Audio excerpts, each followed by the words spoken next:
جزاک اللہ۔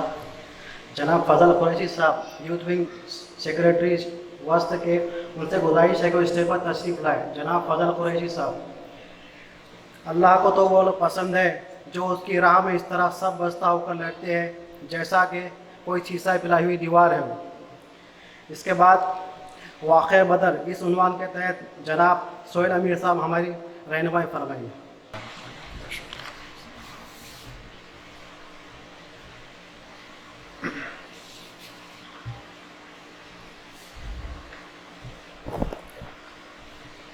الحمد للہ رب العالمین والصلاة والسلام علی امام المتقین۔ فقال اللہ سبحانہ وتعالی فی کلامہ المجید والفرقان الحمید، فاعوذ باللہ من الشیطان الرجیم، بسم اللہ الرحمن الرحیم۔ ان اللہ یحب الذین یقاتلون فی سبیلہ صفا کأنہم بنیان مرصوص۔ وفی آیت اخری قال اللہ سبحانہ وتعالی بسم اللہ الرحمن الرحیم، یریدون لیطفئوا نور اللہ بافواہہم واللہ متم نورہ ولو کرہ الکافرون۔ وقال النبی صلی اللہ علیہ وسلم، بدأ الاسلام غریبا سیعود کما بدأ فاطوبى للغربا، او کما قال علیہ الصلاۃ والسلام۔ رب اشرح لی صدری ویسر لی امری واحلل عقدۃ من لسانی یفقہوا قولی۔ سبحانک لا علم لنا الا ما علمتنا انک انت العلیم الحکیم، آمین یا رب العالمین۔ تمام ہی تعریفیں اور کلمات شکر، حمد و ثنا اللہ وحدہ لا شریک کے لیے ہیں، جس رب العالمین نے ساری کائنات کے ہر ذرے کو پیدا فرمایا ہے، اور لاکھوں درود اور لاکھوں سلام اللہ کے آخری نبی حضرت محمد مصطفیٰ صلی اللہ علیہ وسلم کی ذات مبارک پر، جس نبی نے ہم تمام کو اس دنیا میں جینے کا سلیقہ بخشا ہے۔ ساتھ ہی درود و سلام ہو اللہ کے ان پاکیزہ مبارک نفوس پر جن مبارک نفوس نے اس کائنات میں اللہ کے دین کی اقامت کے لیے اپنی زندگی کی ہر ساعت کو قربان کیا، اور وہ اللہ کے پاس اس حالت میں حاضر ہو گئے کہ وہ شکستہ بدنوں کے ساتھ اللہ کے پاس حاضر ہوئے۔ اللہ تعالیٰ ایسے لوگوں پر، ایسے نفوس پر اپنی رحمتوں کو نزول فرمائے۔ آج کے اس بہت ہی اہم ترین پروگرام میں اسٹیج پر جلوہ افروز ہمارے مشفق اور مربی ذمہ داران جماعت، یوتھ ونگ کے مقامی ذمہ داران اور میرے سامنے تشریف فرما قابل احترام بزرگوں، امت کے نوجوانوں اور بہت ہی پیارے شاہین صفت بچوں، السلام علیکم ورحمۃ اللہ وبرکاتہ۔ یہ اللہ کا بہت بڑا احسان ہے کہ آج رب العالمین نے بہت ہی اہم موضوع پر ہمیں یہاں جمع کیا ہے،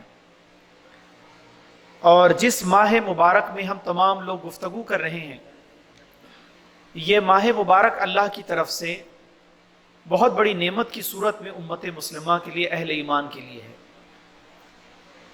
یہ ماہ مبارک میں ہم تمام کی یہ کوشش ہے کہ ہم تمام لوگ اللہ تعالیٰ سے اپنی مغفرت طلب کریں اور اپنے گنہگار دامن کو اللہ کے لیے، اللہ کی جناب میں اپنے آنسو بہا کر معاف کرنے کی کوشش کروائیں، اور اللہ تعالیٰ کی برسنے والی کل نعمتوں کو، آپ کی رحمتوں کو ہم اپنے دامن گنہگار میں سمیٹنا چاہتے ہیں۔ جیسے ہی ماہ مبارک رمضان کا آتا ہے تو رمضان بہت سارے پیغامات امت مسلمہ کو عطا کرتا ہے، لیکن 3 پیغامات یا 3 تاریخی حیثیت رکھنے والے واقعات رمضان سے موسوم کیے جاتے ہیں۔ رمضان میں جو 3 اہم اور تاریخی واقعات رمضان سے موسوم ہوتے ہیں، وہ سب سے پہلا تاریخی نقطہ نظر سے ہم اگر دیکھتے ہیں تو قرآن مقدس کا نزول ہے، جس میں اللہ سبحانہ و تعالیٰ نے جس کے بارے میں سورۃ البقرہ کی 185 نمبر کی آیت میں ارشاد فرمایا، شہر رمضان الذی انزل فیہ القرآن ھدی للناس وبینات من الھدی والفرقان۔ اللہ تعالیٰ نے ارشاد فرمایا کہ رمضان کا مہینہ وہ عظیم مہینہ ہے جس میں رب العالمین نے انسانیت کے لیے رہنما خطوط کی حیثیت رکھنے والی کتاب قرآن مقدس نازل فرمایا، جو ایک فرقان کتاب حق اور باطل میں تمیز کرنے والی ہے، جو سارے ہی انسانوں کے لیے ہدایت نامہ ہے۔ تو رمضان کا مہینہ آنے کے فوری بعد امت مسلمہ اپنے آپ کو قرآن سے وابستہ کرنے کی کوشش کرتی ہے، قرآن کا پڑھنا پڑھانا اور اس کے درس اور تدریس اس کا اضافہ ہو جاتا ہے۔ رمضان کریم میں دوسرا اہم واقعہ جو رونما ہوتا ہے وہ 17 رمضان مبارک کا واقعہ ہے، جسے تاریخ اسلام میں معرکہ بدر کی حیثیت سے جانتے ہیں۔ 17 رمضان کریم میں، 17 رمضان المبارک میں ایک عظیم الشان معرکہ جسے ہم بدر کا معرکہ کہتے ہیں وہ رونما ہوتا ہے، اور 313 افراد ہزاروں پر فتح یاب ہوتے ہیں، اور تاریخ اسلام میں بلکہ سورہ انفال میں بھی اس کا ذکر ملتا ہے کہ یہ ایک عظیم الشان کامیابی اللہ تعالیٰ نے اپنے بظاہر چنندہ اور کمزور لوگوں کو عطا فرمائی۔ تاریخ اسلام کا یہ واقعہ بھی ہم اس مہینے میں خوب یاد کرنے کی کوشش کرتے ہیں۔ تیسرا واقعہ جو رمضان مبارک میں ہمیں بار بار یاد دلائی جاتی ہیں وہ فتح مکہ کا واقعہ ہے، جو 20 رمضان میں رونما وقوع پذیر ہوتا ہے، اور 20 رمضان میں فتح مکہ کا یہ واقعہ انسانی تاریخ کی غیر معمولی فتح کو ظاہر کرتا ہے۔ ایک ایسی فتح ہے جس نے انسانوں کی گردنوں کو نہیں بلکہ انسانوں کے دلوں کو فتح کر لیا۔ مکہ کی سرزمین میں جب فاتح عالم صلی اللہ علیہ وسلم داخل ہوتے ہیں تو آپ کے خوف سے لوگ گردن نہیں جھکاتے ہیں بلکہ آپ کے احترام میں لوگوں نے اپنے دلوں کو جھکا لیا تھا۔ ایسی فتح کو ایک عظیم فتح کی حیثیت سے فتح مکہ کی تاریخ ہمارے سامنے آتی ہے۔ میرے بھائیوں، یہ تاریخ کے وہ ابواب ہیں، یہ اسلامی تاریخ کے وہ غیر معمولی ایپیسوڈز ہیں جن اسلامی ایپیسوڈز کو ہم نے اپنی نشستوں میں، اپنی فیملیز میں، اپنی اولاد کے سامنے، نسل نو کے سامنے بار بار گفتگو کرنا چاہیے۔ اس کی جتنی گفتگو یہ تاریخ اسلام پر ہماری ہوگی، ہم اسلامی تاریخ سے اس قدر قریب ہو جائیں گے، اور تاریخ اسلام سے خدا نخواستہ اگر ہمارا رشتہ ٹوٹ جائے تو آنے والی نسلوں کے سامنے ہم تھرکتے کرداروں کو تو محسوس کریں گے، مگر اسلام کی تاریخ کے نابغہ روزگار شخصیات ہمارے درمیان مفقود ہو جائیں گے۔ اس لحاظ سے ہماری ضرورت ہے بلکہ ہماری مجبوری ہے کہ ہم اسلامی تاریخ کو نہ صرف یہ کہ پڑھیں، سنیں اور سنائیں، بلکہ اس تاریخ کے ساتھ اپنے رشتے کو منسلک کرنے کی ہم ہر پل کوشش کرتے رہیں۔ یہ سلسلہ ہمارے مردوں میں بھی ہو، اور ہماری بہنیں جو ہماری گفتگو سماعت کر رہی ہیں وہ بھی اس بات پر خاص توجہ دینے کی کوشش کریں۔ اسلامی تاریخ کو ہم کیوں دہرائیں گے؟ ہم اس کا اعادہ کیوں کریں گے؟ اس کا ریپیٹیشن کیوں ہوگا؟ اس کی بہت ساری وجوہات ہیں۔ اس کی بہت ساری وجوہات میں ایک وجہ یہ ہے کہ اسلامی تاریخ، یہ تاریخ میرے بھائیوں، یہ عظیمتوں کی تاریخ ہے، یہ مجاہدوں کی تاریخ ہے، اور یہ سرفروشوں اور دیوانوں کی تاریخ ہے۔ اسلامی تاریخ میں نامردوں کے لیے کوئی اسپیس نہیں، جگہ نہیں، بلکہ دیوانوں کی ایسی عظیم الشان تاریخ ہے کہ جس تاریخ کو پڑھنے والے اپنے وجود میں وجدان محسوس کرتے ہیں، اپنے وجود میں ایک نئی چاشنی محسوس کرتے ہیں، اور اس کا پڑھنے والا قاری اور سننے والے افراد پر ایک ایسی کیفیت طاری ہوتی ہے کہ ہم اسلام کی تاریخ میں اپنا کنٹریبیوشن کیسا کر سکتے ہیں، اس لحاظ سے ہم اپنے رول کو تلاش کرنا شروع کر دیتے ہیں۔ اس لحاظ سے اگر ہم اسلامی تاریخ کا بار بار ازل سے ابد تک مطالعہ کریں تو ہمیں کل ملا کر ایک چیز جو سب سے زیادہ فوکس ہو کر ہمارے سامنے آتی ہے، وہ بات یہ ہے کہ اس دنیا میں اور دنیا کی تاریخ میں اسلام کی حیثیت ایک حق کی حیثیت ہے، سب سے بڑی سچائی کی حیثیت ہے۔ علامہ اقبال نے اپنے ریمکس شعر میں کہا تھا، علامہ اقبال کہتے ہیں کہ ستیزہ کار رہا ہے ازل سے تا امروز۔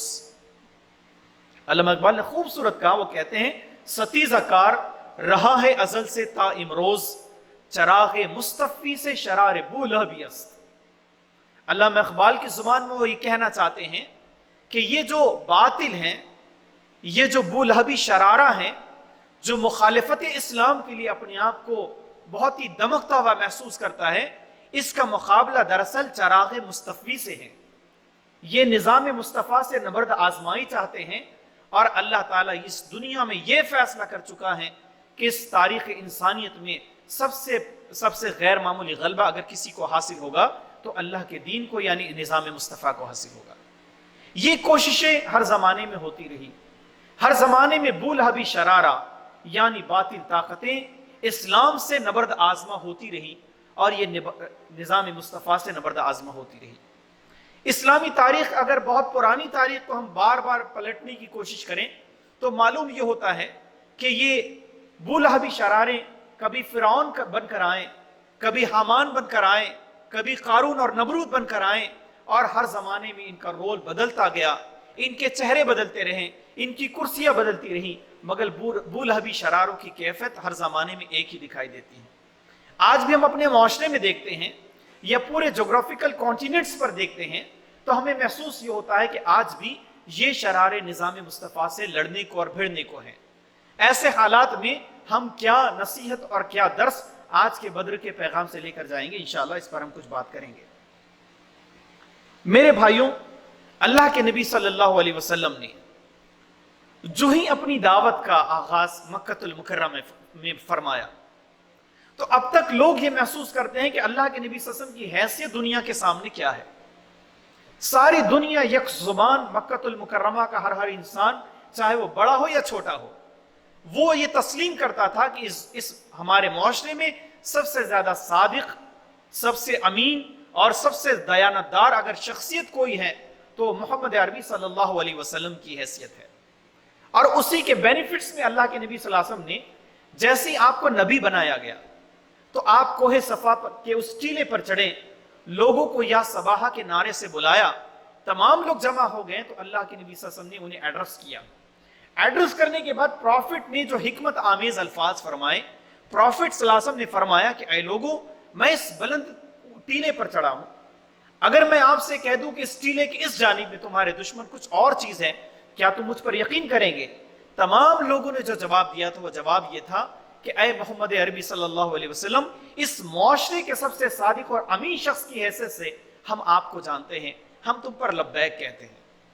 لیکن جو ہی اللہ کے نبی صلی اللہ علیہ وسلم نے لوگوں کے سامنے وحدانیت کی دعوت دنیا کے سامنے پیش کی تو وہی لوگ جو ابھی چند فریکشن آف سیکنڈز پہلے آپ کی تعریف کے بول بولتے تھے، آپ کو صادق اور امین کہتے تھے، آپ کی مدحت سرائی کرتے تھے، اب اس ربوبیت کی دعوت کے بعد وہ تمام لوگ اللہ کے نبی صلی اللہ علیہ وسلم کے دشمن ہو جاتے ہیں۔ اور یہ دشمنی کا آغاز کا پہلا دن تھا، اور اس کے بعد سے لے کر اللہ کے نبی صلی اللہ علیہ وسلم اپنی پوری زندگی ستائے گئے، پوری زندگی نبرد آزمائی ہوتی رہی، اور اللہ کے نبی صلی اللہ علیہ وسلم نے اپنی پوری زندگی کو آزمائشی زندگی دنیا کے سامنے پیش کیا۔ میرے بھائیو، اللہ کے نبی صلی اللہ علیہ وسلم کی جو دیوانہ وار لوگوں سے اٹیچمنٹ تھا، جو لوگوں سے بیہیویئر تھا، وہ اتنا غیر معمولی تھا کہ قرآن مقدس میں 2 جگہ اللہ تعالیٰ نے ارشاد فرمایا۔ ایک سورہ کہف کی وہ مشہور و معروف آیت جو اللہ کے نبی صلی اللہ علیہ وسلم کی دعوتی اسپرٹ کو، انسانوں سے محبت کے اسپرٹ کو ظاہر کرتی ہے۔ اللہ سبحانہ و تعالیٰ نے قرآن مقدس میں ارشاد فرمایا فَلَعَلَّكَ بَاخِعٌ نَفْسَكَ أَلَّا يَكُونُوا مُؤْمِنِينَ، اے نبی کریم صلی اللہ علیہ وسلم، آپ اگر یہ لوگ، تمہاری قوم تم پر ایمان نہیں لائے گی، اگر اللہ کو رب تسلیم نہیں کرے گی، تو کیا بس اس غم کی صورت میں، اس حالت میں اے نبی تم اپنی جان کو گنوا دینے والے ہو؟ یہ آیت مبارکہ میں اللہ کے نبی صلی اللہ علیہ وسلم کی اسپرٹ کو بتایا گیا کہ کتنا دیوانہ وار ہمارا نبی لوگوں تک پہنچتا ہوگا۔ لوگ جب مجروح کرتے ہیں تو اللہ کا نبی کیسے لوگوں کی ریکویسٹ کرتا ہوگا، کیسے پتھر کھا کھا کر لوگوں کو اسلام کی طرف بلاتا ہوگا۔ اللہ کے نبی صلی اللہ علیہ وسلم کا یہ ایکسٹریم پوائنٹ ہمیں بتاتا ہے کہ اللہ کے نبی صلی اللہ علیہ وسلم دعوت اور تبلیغ کے معاملے میں لوگوں کو جہنم سے بچا کر جنت میں داخلے کی نسبت پر کتنے بے چین اور کتنے بے قرار تھے۔ یہ اللہ کے نبی صلی اللہ علیہ وسلم کی کوشش کس لیے تھی؟ اللہ کا نبی اس دنیا میں اس لیے نہیں آیا تھا کہ وہ چند کرسیوں کا مالک بن جائے، وہ چند حکومتوں کا چودھری بن جائے، بلکہ اللہ کے نبی صلی اللہ علیہ وسلم کی یہ ساری کاوشوں کا نقطہ آغاز اور نقطہ اختتام یہ تھا کہ تمام کی تمام لوگ جہنم سے بچ کر جنت میں جانے والے بنے۔ یہ تمام لوگ جو اپنے ہاتھوں سے اپنے بتوں کو تیار کرتے ہیں، انہیں اپنا خدا کہہ کے پوجا اور پرستش کرتے ہیں اور اسی میں اپنی زندگی کے پل کو کاٹ لیتے ہیں، اللہ کے نبی صلی اللہ علیہ وسلم یہ چاہتے تھے کہ ربوبیت الہ کی طرف یہ قوم پلٹے۔ اللہ کے نبی صلی اللہ علیہ وسلم اسی لحاظ سے لوگوں کو اسلام کی طرف دعوت بلا رہے تھے۔ لیکن وہ نبی جس نے انسانوں کو زندگی کا پیغام دیا، تمام لوگوں نے مل کر اس کی موت کے فیصلے کیے، لوگوں نے اس کا خون چوسنا چاہا، اور ہم دیکھتے ہیں کہ ابن حشام نے اپنی تاریخ میں غیر معمولی واقعات رقم کیے ہیں۔ اسلامی تاریخ کے وہ غیر معمولی ایپیسوڈز ہیں میرے بھائیوں کہ جس کا ایک پہلو میں اگر آپ کو سناؤں تو آپ کو کشمکش انقلاب کی حیثیت معلوم پڑے گی۔ ابن حشام نے اپنی تاریخ میں لکھا ہے کہ مکۃ المکرمہ جیسی ہاٹ پلیس دنیا میں بہت کم دکھائی دیتے ہیں، بہت گرمی ہوتی ہے وہاں پر۔ ابن حشام نے اپنی تاریخ میں لکھا کہ مکہ کے معاشرے میں اگر ایک پرندہ اپنے گھونسلے سے نکل جاتا ہے اور اسے بہت زیادہ گرمی کا احساس ہوتا، تپش لگتی، تو کسی نہ کسی سائے کے پاس آ کر رک جاتا تھا۔ ابن حشام نے اپنی تاریخ میں لکھا کہ ایک پرندے کے لیے بہت سارے گھونسلے ہو سکتے تھے، مگر ایک مکہ کی معاشرے میں کوئی انسان اگر اللہ کو اپنا رب اور اس کے رسول کو اپنا ہادی تسلیم کرتا تو سوائے اللہ کی عاطفت کے سائے کے دنیا کا کوئی سایہ اس کے لیے نصیب نہیں ہوتا تھا۔ ایسے حالات میں اللہ کے نبی صلی اللہ علیہ وسلم نے اپنی جمعیت کو تیار فرمایا۔ اللہ کے نبی صلی اللہ علیہ وسلم اپنی سینت کر تربیت فرما رہے لوگوں کی، اور اللہ کے نبی صلی اللہ علیہ وسلم اپنے سارے انسانوں کے پاس اللہ کا پیغام بے کم و کاست پہنچانے کی کوشش کر رہے ہیں۔ میرے بھائیوں، یہ تاریخ بڑھتی گئی، اللہ کے نبی صلی اللہ علیہ وسلم کی مخالفتیں عروج پر پہنچنے لگی، اور اسلامی تاریخ میں وہ واقعہ دنیا نے تمام لوگوں نے محسوس کیا۔ ایک ایسا وقت بھی آیا کہ اللہ کے نبی صلی اللہ علیہ وسلم کو لوگوں نے ایک چھوٹی سی گھاٹی میں مسحور کر دیا، قید کر دیا، جسے ہم نظر بند کہتے ہیں۔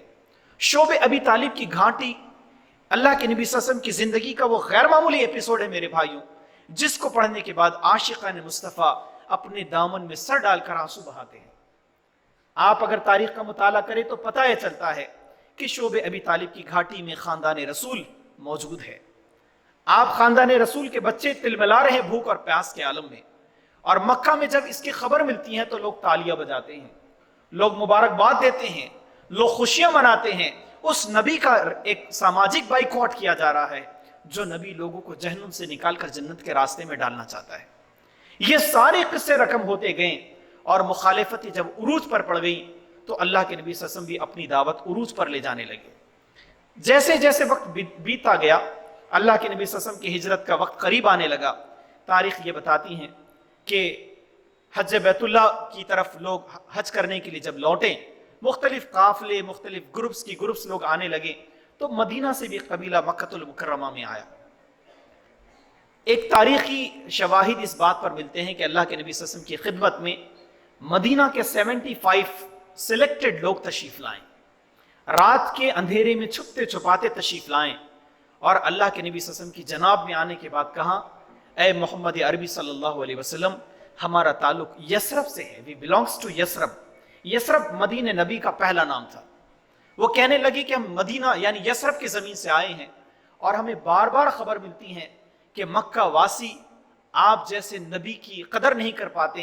اے نبی صلی اللہ علیہ وسلم، اگر محمد آپ اشارہ کریں ہم مدینہ میں آپ کا استقبال کریں گے۔ اللہ کے نبی صلی اللہ علیہ وسلم نے توقف فرمایا۔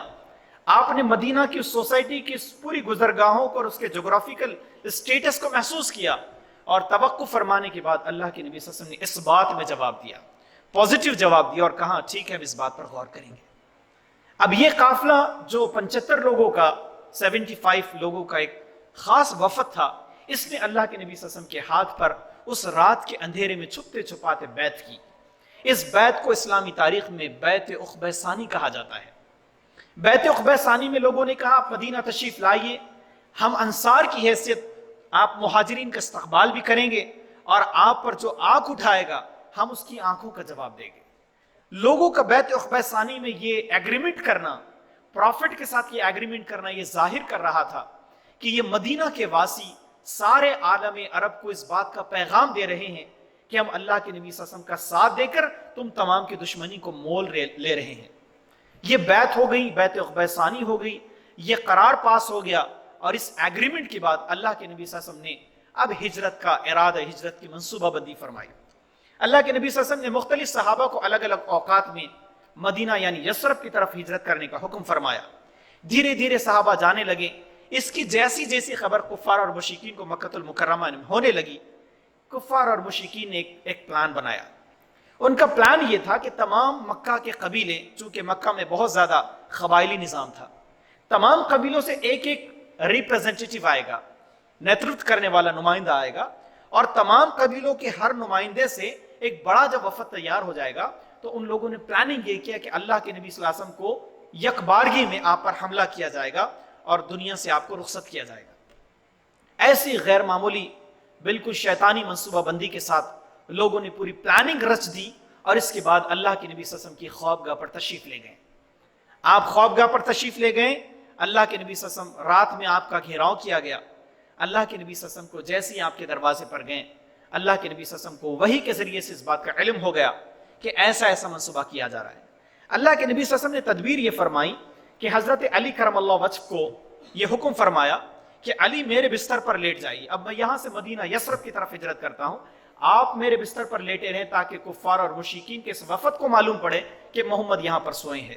اور آپ نے آخری میں حضرت علی سے جو جملہ فرمایا, آپ نے کہا علی میں ہجرت کر رہا ہوں اس رات میں, آپ نیکسٹ ڈے آپ نے بھی ہجرت کرنا, اور یہ امانت فلاں بن فلاں کی میں آپ کے پاس رکھ رہا ہوں, یہ امانتوں کو امانت داروں کے سپرد کر دینا.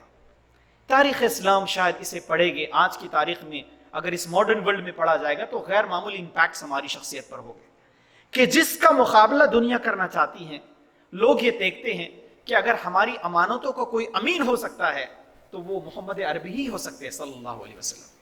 لوگوں کی امانت علی رضی اللہ تعالیٰ عنہ کے پاس دی اور اللہ کے نبی صلی اللہ علیہ وسلم نے اب ہجرت فرمائی. اس واقعے کا تھوڑا بریک کر دیا جائے تو بیک دا کرٹن ہم ایک بات کو دیکھیں. لوگوں نے اس حدیث کو کسی نے ضعیف کہا, کسی نے موضوع کہا, کسی نے مستند کہا, یہ فیصلہ آپ کیجئے, مگر میں وہ تاریخ کا وہ جملہ آپ کو سنا دیتا ہوں. لوگوں نے حضرت علی سے ایک دن پوچھ لیا بات کے دور میں کہ حضرت علی آپ نے کیا محسوس کیا جب آپ اس موت کے بستر پر سوئے تھے جس رات میں اللہ کے نبی صلی اللہ علیہ وسلم نے اپنی جان بچا کر تمہیں سلایا تھا. حضرت علی کا وہ قول, کسی نے ضعیف کسی نے کچھ بھی کہا ہو, مگر وہ قول کتنا غیر معمولی قول ہے. حضرت علی نے فرمایا کہ میں ساری راتیں, زندگی کی ساری راتیں بے چین سوتا رہا, مگر جس رات مجھے میرے نبی نے کہا کہ اس بستر پر سو جاؤں اور دوسرے دن اٹھ کر لوگوں کو امانتیں دے دینا, میں نے محسوس کر لیا کہ میرا دوسرا دن ضرور ہونے والا ہے. یہ ایمان اور یقین کی بات تھی. دوسرا دن ہو گیا, اللہ کے نبی صلی اللہ علیہ وسلم کی امانتیں تقسیم کی گئی. اللہ کے نبی صلی اللہ علیہ وسلم کے جیسی رخصت ہونے کی خبر لوگوں کو ملی. کفار اور مشرکین اس پورے مجمع نے یہ محسوس کیا کہ اب پیچھا کیا جائے, ایک معصوم نبی کا پیچھا ایسے کیا جائے کہ تمام قافلے اللہ کے نبی صلی اللہ علیہ وسلم کا پیچھا کر رہے ہیں. اور پیچھا کرنے کے ساتھ لوگوں نے یہ بھی کیا کہ لوگوں نے کہا کہ اللہ کے نبی صلی اللہ علیہ وسلم کے سر کی بازی لگائی جائے, سر کی قیمت لگائی گئی, اور یہ کہا گیا کہ سرخ اونٹ انعام میں دیے جائیں گے جو اللہ کے نبی صلی اللہ علیہ وسلم کو زندہ یا اس کے اپوزٹ ہمارے پاس میں لائے گا.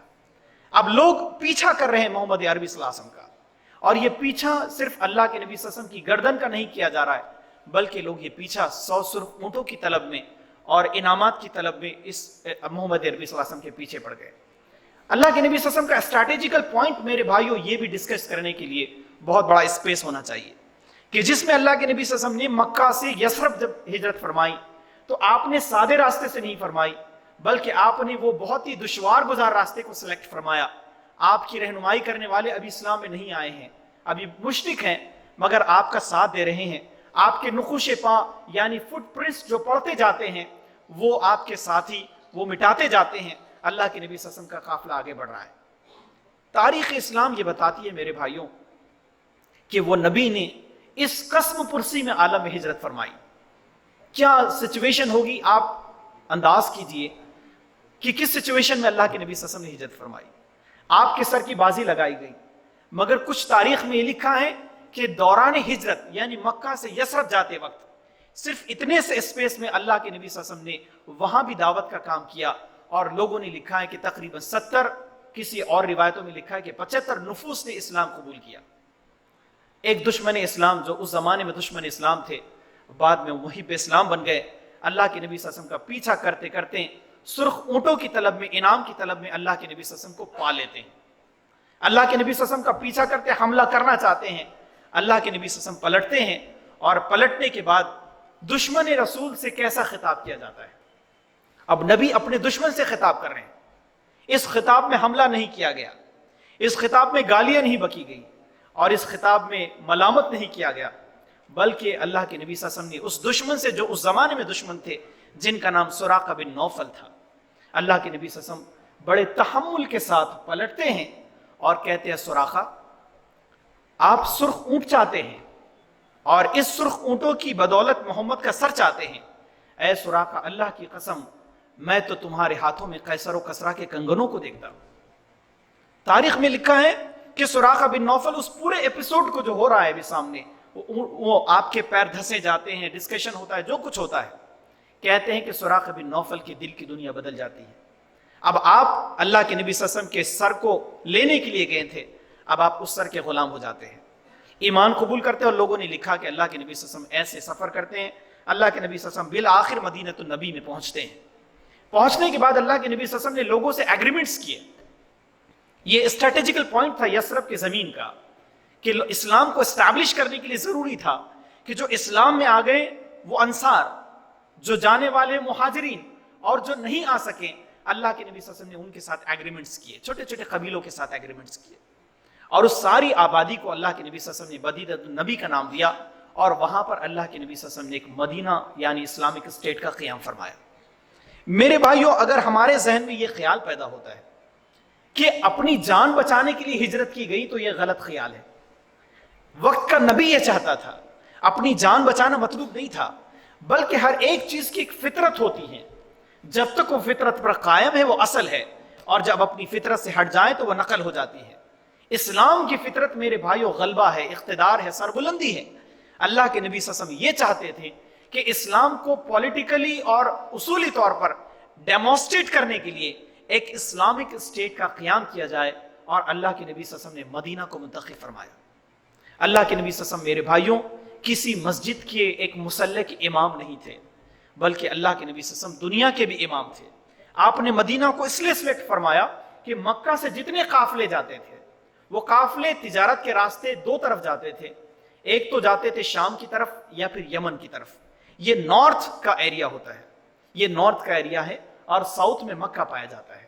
اللہ کے نبی صلی اللہ علیہ وسلم نے مدینہ کو اس لیے منتخب فرمایا کہ جتنے راستے شام اور یمن کی طرف جاتے ہیں وہ مدینہ ہو کر جاتے ہیں، وہ وایا مدینہ جاتے ہیں۔ اللہ کے نبی صلی اللہ علیہ وسلم نے وہاں پر غلبہ جما دیا تاکہ کفار اور مشرکین کو یہ ثابت کر سکیں کہ اگر ہم سے آنکھ میں آنکھ ملانے کی کوشش کی گئی تو پھر یاد رکھنا تمہارے قافلے ہمارے پاس سے ہو کر گزرتے ہیں۔ یہ اسٹریٹجیکل پوائنٹ تھا پرافٹ صلی اللہ علیہ وسلم کا۔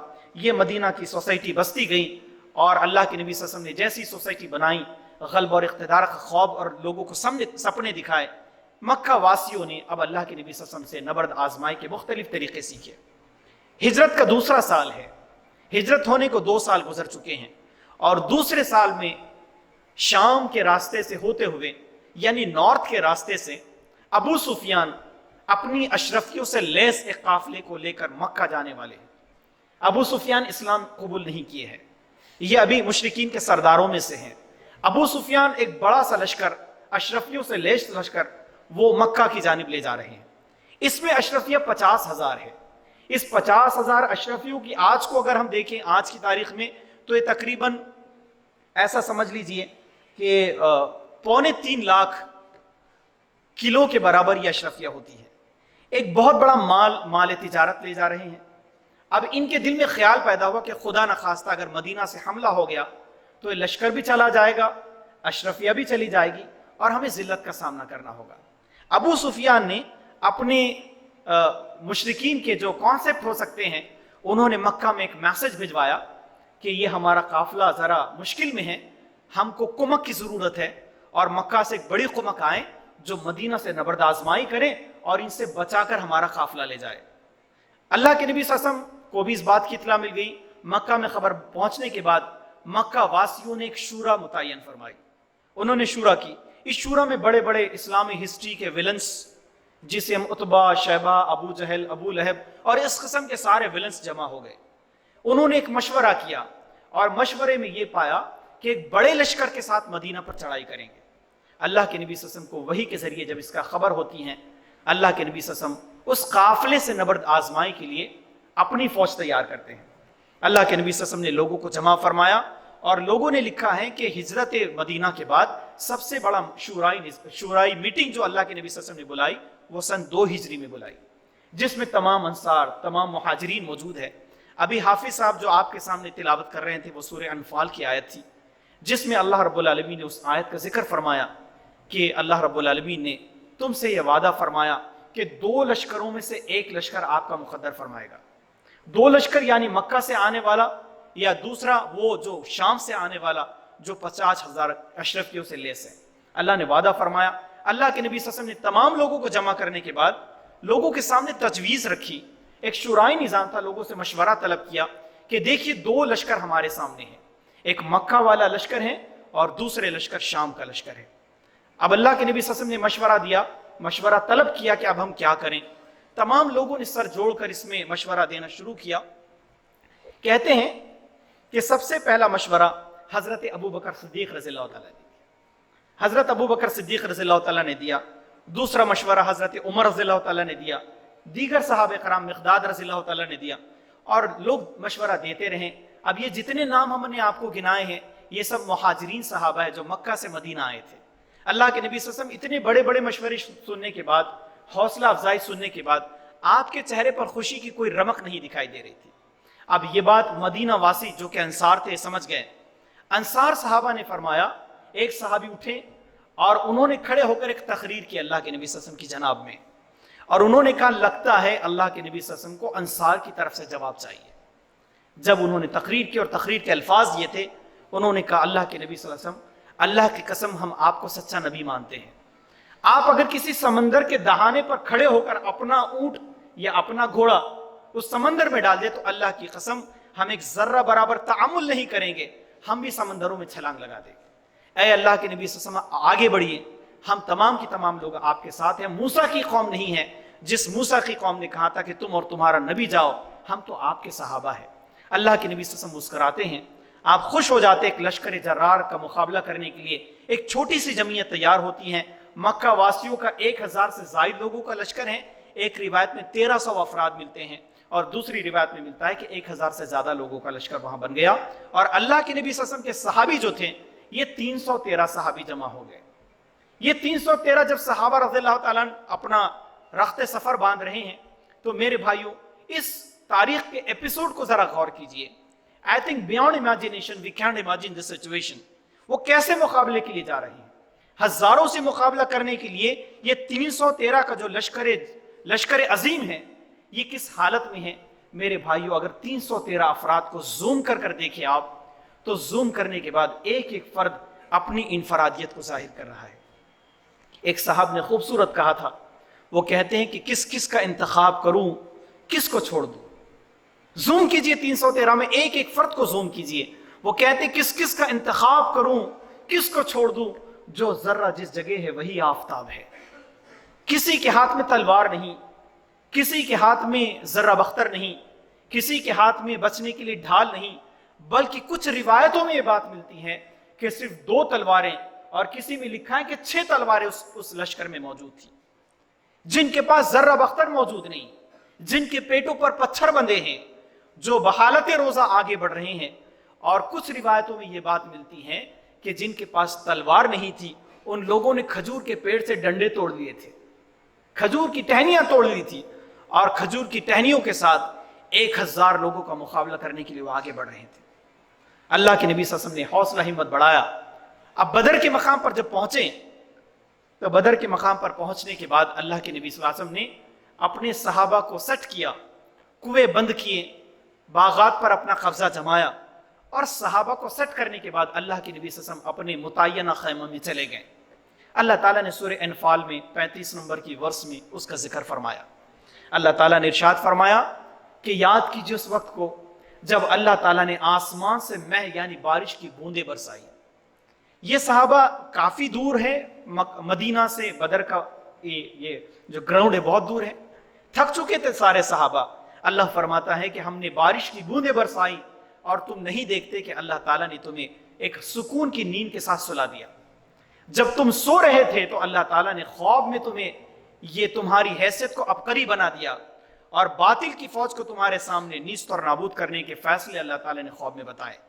اللہ کے نبی صلی اللہ علیہ وسلم تمام لوگ سو رہے ہیں، مگر وقت کا نبی اب اپنی کٹیا میں ہیں، اپنے خیمے میں ہیں، اور اللہ کے نبی صلی اللہ علیہ وسلم کی گریہ اور زاری، یہ ترمذی، بخاری اور مسلم کی حدیث میں، متفق علیہ حدیث میں یہ بات ہمیں واقعات ملتے ہیں۔ اس حدیث کے راوی خود خلیفہ اول حضرت ابو بکر صدیق رضی اللہ تعالیٰ نے کہتے ہیں کہ میں اللہ کے نبی صلی اللہ علیہ وسلم کو دیکھتا ہوں کہ یہ معصوم نبی جس کی سچائی پر کسے کوشچن ہو سکتا ہے، کوئی کوشچنیبل پرسنالٹی نہیں ہے۔ اللہ کے نبی صلی اللہ علیہ وسلم سجدے میں گرتے ہیں، آپ اللہ سے دعا مانگتے ہیں کہ رب العالمین یہ 313 افراد کو میں بڑا سمیٹ کر لایا ہوں. یہ جملہ اللہ کے نبی صلی اللہ علیہ وسلم کو بٹوین دا لائنز کیا کہہ رہا تھا؟ یہ بٹوین دا لائنز یہ جملہ یہ کہہ رہا تھا کہ اے پروردگار، عکاس کے میلوں میں، طائف کے میدانوں میں اور مکہ کی چلچلاتی دھوپ میں، یثرب کی آبادی میں بڑے چن چن کر میں نے جو محنت کیا ہے پروردگار، اس سے میں نے 313 کو جمع کیا. اے پروردگار، میں نے دعائیں مانگ کر جنہیں مانگا وہ 313 مانگا. اے پروردگار، میں نے جن کے لیے آنسو بہائے، جن کے لیے عبادتیں کی، جن کے پیچھے پڑھ پڑھ کر اسلام کی طرف لوگوں کو راغب کیا، اے پروردگار وہ سمیٹ سمیٹ کر صرف 313 جمع ہو سکیں. اللہ کے نبی صلی اللہ علیہ وسلم سجدے میں گر جاتے ہیں. ابو بکر صدیق رضی اللہ عنہ کہتے ہیں کہ میں دیکھتا ہوں کہ اللہ کے نبی صلی اللہ علیہ وسلم کی جو شال تھی، جسے ہم کملی کہتے ہیں، ردائے محمد، یہ شانے تک گرتی ہیں، پھر اٹھتی ہیں، اور یہ کشمکش کا عالم ہوتا ہے. اللہ کے نبی صلی اللہ علیہ وسلم نے پھر بڑے ناز والی دعا مانگی. اللہ کے نبی صلی اللہ علیہ وسلم نے دعا کا آخری جملہ یہ فرمایا، اے اللہ رب العالمین، اگر یہ 313 کی آج مدد نہ کی گئی اور یہ 313 آج بدر کے مقام پر برباد کیے گئے تو اے پروردگار خدا تیری قسم قیامت تک پھر تیرے پوجنے والا اس دنیا میں کوئی نہیں ہوگا. اس دعا میں اللہ تعالیٰ نے اللہ سے اپنے نبی نے ناز کے انداز میں وہ کچھ مانگ لیا جو مانگنا تھا. بس وقت کا نبی جب اس ساری چیزوں کو مانگ لے وہ دعا شرف قبولیت حاصل کرتی ہے.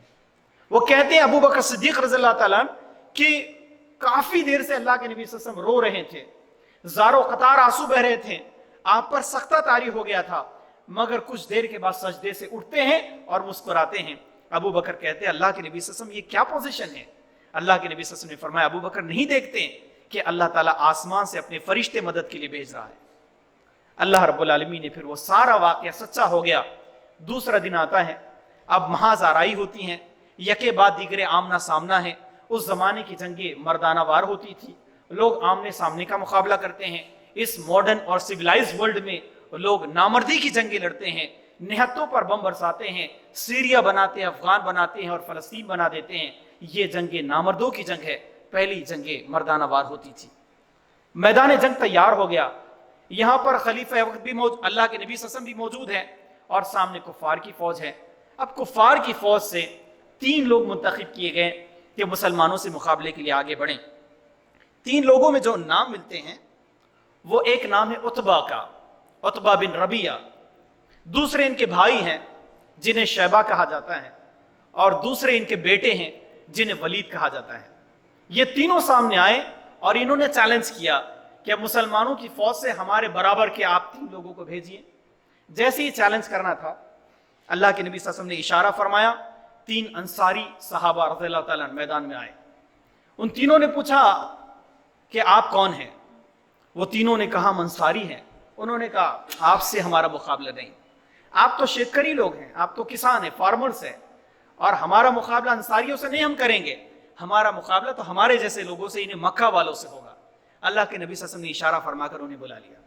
انصاری واپس چلے گئے. پھر اللہ کے نبی صلی اللہ علیہ وسلم نے جن 3 لوگوں کو سلیکٹ فرما کر بھیجا ان میں 3 بہت ہی نمایاں نام حضرت حمزہ رضی اللہ تعالیٰ عنہ، یہ عتبہ کے مقابلے میں سامنے آئے. آپ کے ساتھ حضرت علی رضی اللہ تعالیٰ عنہ اور عبداللہ بن جرح رضی اللہ تعالیٰ عنہ. یہ تینوں لوگ آئیں اور بس کیا تھا، یہ ایمان والی وہ فوج تھی جس کے پاس تلواریں ٹوٹ چکی تھی مگر جن کا ایمان محفوظ تھا، جن کے پیٹوں پر پتھر بندھے تھے مگر جن کے دلوں میں اطمینان تھا، اور جن کے چہروں پر ہوائیاں بظاہر لوگ محسوس کرتے تھے مگر دلوں میں ایک عجیب ایمانی کیفیت کے ساتھ آگے بڑھے تھے. کچھ ہی دیر میں یہ 3 لوگ، یہ 3 کفار اور مشرکین کا خاتمہ کرتے ہیں. عتبہ زمین پر ڈال دیا جاتا ہے. یہاں پر شیبہ بھی پڑ گئے ہیں اور یہاں پر ولید بھی یہاں پر واصل جہنم کر دیے جاتے ہیں. اللہ کے نبی صلی اللہ علیہ وسلم کے صحابہ یکے بعد دیگرے جاتے ہیں اور اللہ کے نبی صلی اللہ علیہ وسلم ایسے حالات میں لوگوں کو ایڈریس کرتے ہیں. آپ ذرا غور کیجئے، قرآن مقدس کی ایک بڑی مشہور و معروف آیت 3 جگہ پر آئی ہے. میں سورہ آل عمران کی آیت آپ کے سامنے سنا دیتا ہوں. اللہ کے نبی صلی اللہ علیہ وسلم بدر کے میدان میں سارے صحابہ یک زبان وہاں پر سن رہے، تمام کی تمام لوگ.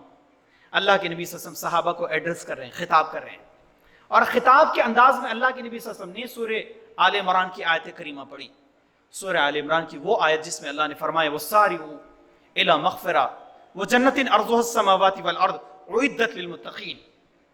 اللہ کے نبی صلی اللہ علیہ وسلم نے ارشاد فرمایا اس آیت میں کہ دوڑو،